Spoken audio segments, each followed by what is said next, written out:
कहते हैं जब भगवान श्री कृष्ण ने अपने देह को त्याग दिया तो उनका दिव्य हृदय समुद्र पर बहते बहते भारत के पूरब में आके रुक गया और जिस धरती को उसका स्पर्श मिला उस धरती का नाम बना पुरी।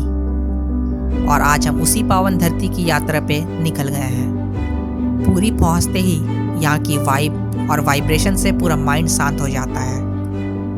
पुरी को सबसे खास और दिव्य बनाता है ये महाप्रभु श्री जगन्नाथ का मंदिर, जो अपने भाई बलभद्र और बहन सुभद्रा के साथ यहाँ बसते हैं और हर साल अपने रथ में भक्तों को अपने मंदिर से निकलकर दर्शन देते हैं, जिसे पूरा वर्ल्ड रथ यात्रा फेस्टिवल के नाम से मनाता है।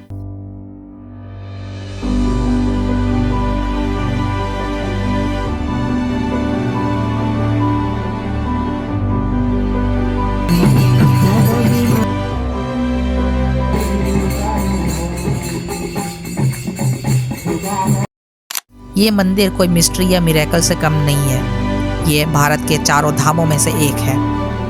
इसके शिखर में लगा ध्वज हमेशा हवा के विपरीत लहरता है और इस मंदिर की परछाई कभी गिरती ही नहीं। और यहाँ बनने वाला महाभोग ना कभी श्रद्धालुओं के लिए कम पड़ता है ना कभी ज्यादा होता है।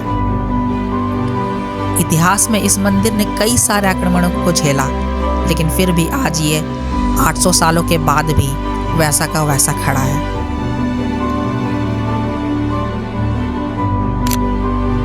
पुरी को और खास बनाते हैं यहाँ के बीचेस, जो इसे एक वाइब्रेंट और पीसफुल प्लेस बना देते हैं माइंड को एकदम काम और शांत रखने के लिए।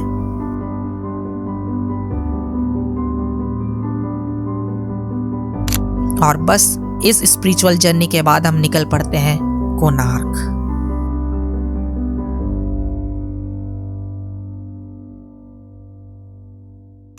पुरी से 30 किलोमीटर दूर आने पे हम आ गए कोणार्क, जिसकी सबसे बड़ी अट्रैक्शन है कोणार्क सन टेम्पल, जो यूनेस्को वर्ल्ड हेरिटेज साइट्स में से एक है।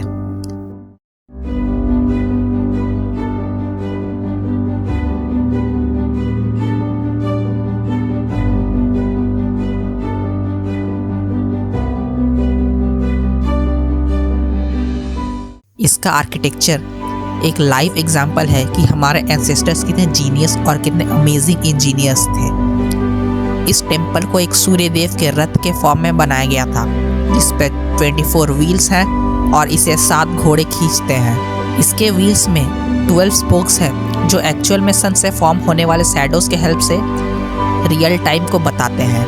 आपने ये व्हील 10 रुपए के नोट में भी देखा होगा। इस मंदिर पे बने ये स्कल्पचर्स ह्यूमन के लिविंग को दिखाते हैं।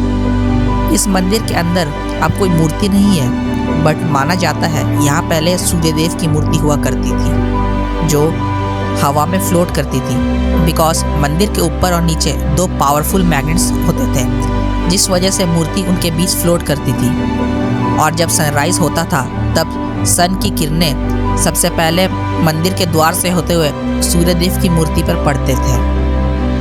This temple is a true example of the existence of science the way before we discovered. इस आर्किटेक्चरल मार्वल को एक्सप्लोर करने के बाद we plan to go to the largest salt water lake in India. Konark से 60 kilometres और पुरी से 30 kilometre दूर जाने पे we reached चिलिका।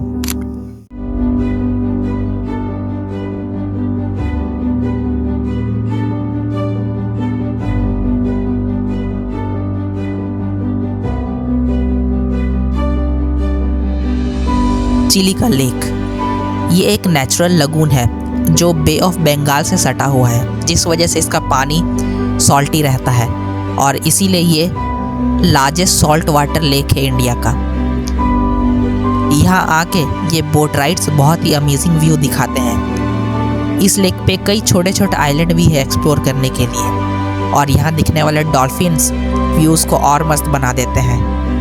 चिलिका को स्पेशल बनाते हैं विंटर्स के टाइम आने वाले ये माइग्रेटरी बर्ड्स, जो साइबेरिया या सेंट्रल एशिया से आके यहाँ अपना हैबिटेट बना लेते हैं, जिस वजह से यहाँ का व्यू और ज़्यादा ही सुंदर लगने लगता है। बस ये लेक पे एक पीसफुल बोट राइड के बाद हमारा ये उड़ीसा का छोटा सा जर्नी एंड होता है। See you on my next trip and thank you for watching.